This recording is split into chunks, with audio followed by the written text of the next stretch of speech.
अस्सलाम वालेकुम रहमतुल्लाहि व बरकातुहू। आज हम ऑपरेशन ऑफ सेट में से सेकंड ऑपरेशन पढ़ेंगे इंटरसेक्शन। इंटरसेक्शन की डेफिनेशन, उसकी वेन डायग्राम एंड प्रॉपर्टीज़ आज के लेक्चर में हम सीखेंगे। सबसे पहले हम देख लेते हैं कि इंटरसेक्शन क्या होता है।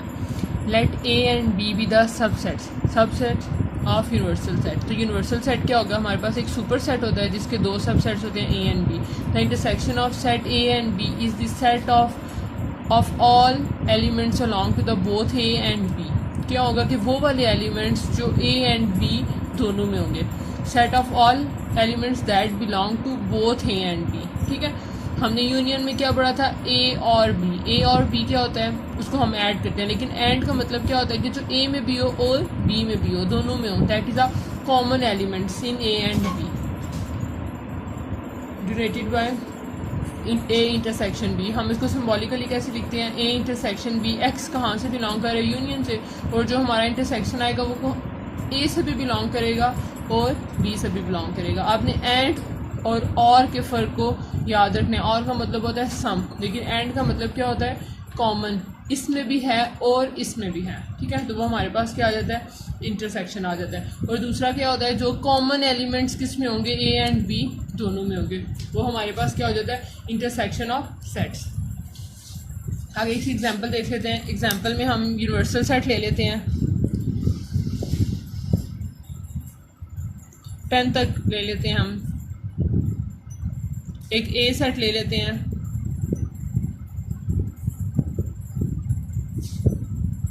बी सेट ले लेते हैं 5, 2, 3, 6 और 7। तो ए इंटरसेक्शन बी कॉमन कौन कौन से हैं? 2 कॉमन है, 2 लिख लेंगे। और क्या कॉमन है? 3 किस में है? ए में भी है और बी में भी है, तो ये भी ए इंटरसेक्शन बी में आ जाएगा। तो ए इंटरसेक्शन बी क्या हुआ? ए एंड बी के common elements. A and B के कॉमन एलिमेंट्स हमारे पास क्या होते हैं? इंटरसेक्शन। आगे इसकी वेन डायग्राम देख लेते हैं। वेन डायग्राम हमारे पास क्या होती है? यूनिवर्सल सेट वेन डायग्राम के लिए सबसे पहले हमें यूनिवर्सल सेट चाहिए होता है। यूनिवर्सल सेट कैसे होता है? स्क्वायर। एक हम डिसजॉइंट की एग्जांपल देखेंगे कि डिसजॉइंट ओवरलैपिंग सेट्स होते हैं, वो इंटरसेक्शन में ज़्यादातर यूज़ होते हैं, क्योंकि हमें यहाँ से पता चलता है अगर ए इंटरसेक्शन बी एम्प्टी आ जाए तो उसका मतलब होता है सेट्स हमारे पास डिसजॉइंट है, यानी कि उनके बीच में कुछ भी कॉमन नहीं है, तो हमारे पास क्या आएगा? डिसजॉइंट सेट्स आएगा। ओवरलैपिंग सेट में क्या होता है? कोई ना कोई एक एलिमेंट क्या होता है? वो कॉमन होता है। अब हम पहले डिसजॉइंट सेट्स की एग्जांपल देख लेते हैं। डिसजॉइंट सेट में क्या होगा? उसकी वेन डायग्राम में हम कैसे शेडिंग करेंगे। यहाँ से हम एलिमेंट्स ले लेते हैं, 1 से लेकर 20 तक ले लेते हैं। और ए सेट में हम लिख लेते हैं इवन नंबर्स, 2, 4, 6, 20 तक जितने इवन नंबर्स आएंगे वो सारे क्या हैं? ए सेट के एलिमेंट्स हैं। बी में हम क्या लिख लेते हैं? ऑड नंबर 1, 3, 5 और 19। आखिरी नंबर क्या होगा? 19 तक। ठीक है, 20 क्या आ जाएगा? ऑड नंबर आ जाता है। अब इन दोनों में जो ऑड नंबर्स होते हैं और इवन नंबर्स होते हैं, ये डिसजॉइंट सेट्स होते हैं। इनके दरमियान कोई भी चीज़ कॉमन नहीं है, तो ये हमारे पास क्या आ जाएगा? एम्प्टी। ठीक है, तो अब इसकी शेडिंग कैसे होगी? इसकी शेडिंग में कुछ भी शेड नहीं होगा। ठीक है, ये एम्प्टी सेट है, हम कोई भी चीज़ शेडिंग कर सकते हैं। क्यों? क्योंकि हमारा आंसर क्या आ रहा है? एम्प्टी। तो इसकी शेडिंग इसका बस ये ऐसे रहेगी, इसकी हम कोई भी चीज़ क्या करेंगे? शेड नहीं करेंगे। तो जब भी हमारे पास किसी भी दो सेट्स का आंसर इंटरसेक्शन क्या आ जाए? एम्प्टी आ जाए, तो उसका क्या मतलब होता है? एलिमेंट्स क्या हैं? डिसजॉइंट हैं। सेट्स क्या हैं? डिसजॉइंट है। आगे ओवरलैपिंग की एग्जांपल देख लेते हैं। ओवरलैपिंग में हम एक सेट ले लेते हैं, यूनिवर्सल सेट लेंगे पहले, जो कि सुपर सेट होगा। वेन डायग्राम में हमारे पास क्या होता है? हमें यूनिवर्सल सेट लास्ट में चाहिए होता है। यहाँ तक हम ले लेते हैं 20 तक। ए सेट में लिख लेते हैं 2, 4, 7, 9, 20। बी सेट में लिख लेते हैं 1, 3, 7, 9, 18, 20। अब कौन कौन सा एलिमेंट कॉमन है? 7 कॉमन है, वो यहाँ पे आ जाएगा। 9 वो इधर आ जाएगा।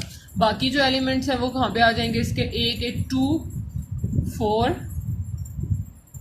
20, क्योंकि 9 हम यहाँ पे लिख चुके हैं, हम इसको दोबारा नहीं लिखेंगे। उसके बाद कौन सा आ जाएगा हमारे पास, यहाँ पे कौन से आ जाएंगे 1 3 7 18 20 दोनों में है, ये कॉमन में आ जाएगा। ठीक है, 20 क्या है, दोनों में है, तो यहाँ पे ये आ जाएगा। अब यहाँ पे हम इसका ए इंटरसेक्शन बी हमारे पास क्या आ जाएगा 7 9 और 20। अब जो बाकी एलिमेंट्स हैं यूनिवर्सल सेट में 1 से लेकर 20 तक, जो यहाँ पे नहीं आए वो सारे यहाँ पे आ जाएंगे। 1 आ चुका है, 2 आ चुका है, 3 आ चुका है, 4 आ चुका है, 5 नहीं है वो यहाँ पे आ जाएगा, 6 नहीं है वो आ जाएगा, 7 है, 8 यहाँ पे आ जाएगा, 9 है, 10 यहाँ पे आ जाएगा, 11 12 13 14 15 16 17 और 18 है और 19, ये सारे क्या आ जाएंगे यूनिवर्सल सेट के एलिमेंट्स आ जाएंगे। ठीक है, ये हमारे पास क्या आ जाएंगे यूनिवर्सल सेट के। बाकी जो एलिमेंट्स ए और बी में नहीं है वो सारे कहाँ पे आ जाएंगे, यहाँ पे। अब इसकी शेडिंग कैसे होगी,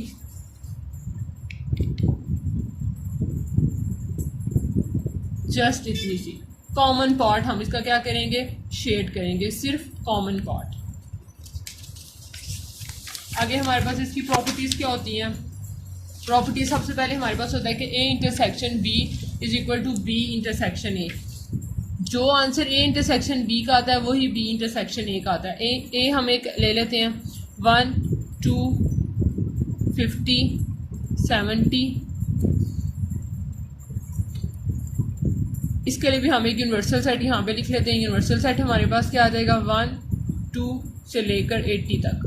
ठीक है, इसमें भी हमने सब सेट ले लिया, एक 1 2 57 और दूसरा क्या ले लें 2 3 51 72 और 80। ठीक है, 80 से बड़ा नहीं लेना। अब ए इंटरसेक्शन बी क्या आ जाएगा, ए इंटरसेक्शन बी, ए और बी में क्या कॉमन है, 2 कॉमन है और बस सिर्फ 2 कॉमन है, तो यहाँ पे क्या आ जाएगा 2। और बी इंटरसेक्शन ए में, बी और ए में क्या कॉमन है 2। अगर ए इंटरसेक्शन बी एम्प्टी होगा तो उसका क्या मतलब होगा, A and B are disjoint. ठीक है, यानी कि अगर हम यहाँ पे इवन नंबर्स ले लें, सेट ऑफ इवन नंबर्स, और यहाँ पे हम बी ले लें set of odd numbers,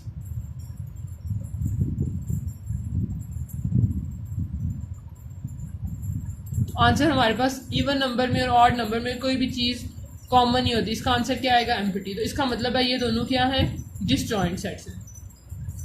next property देख लेते हैं, A intersection B is subset of A.